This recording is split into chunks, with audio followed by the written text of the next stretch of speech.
You may have seen this video circulating online of a verbal altercation in the city of Fond du Lac. You can see two men yelling at each other.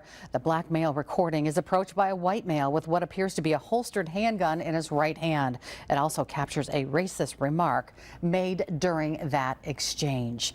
Good evening. Thanks for joining us. Fond du Lac Police tonight addressing the community on social media about that incident. Police say a social media influencer provided false commentary about what actually took place. The man behind the camera is sharing his story. New at 5, Samantha Cavalli spoke with the man who says he fears for his life and wants something done. She's live in the Fox Valley newsroom. Samantha. Right, Jason. It was a quiet morning when Lowell Guerin stepped outside his home. Now, just like anyone, he wanted his mail delivered, so he asked his neighbors to move their truck from in front of his mailbox. And hours later, he was walking outside to play basketball when a truck pulled up behind him. The roads are public. What started as a simple request to move a truck ended with Lowell Guerin face to face with a man holding a gun. Something told me to turn around. I just see this guy getting out of the car with his firearm coming towards me. So I'm screaming, help, help. The video, now seen thousands of times on TikTok, shows a white male walking up to Guerin with a holstered handgun pointed down before using a racial slur. Guerin claims the incident wasn't random. I said something to him at 7 a.m. You waited to confront me at 3 p.m., which you said I threatened you. But if I threaten you, why not call the police?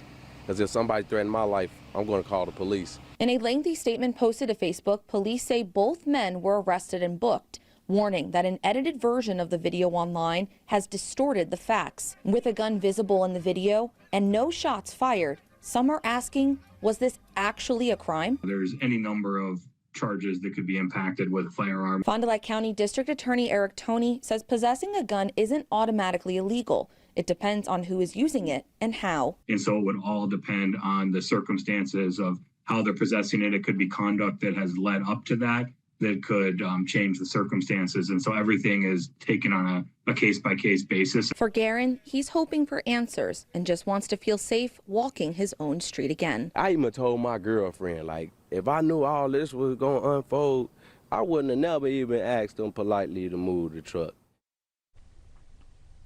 Now, DA Eric Toney tells Action 2 News the case is still under review and no charges have been filed. We also reached out to the other man involved in this but did not hear back. Police were unavailable for in-person comment as well. We'll send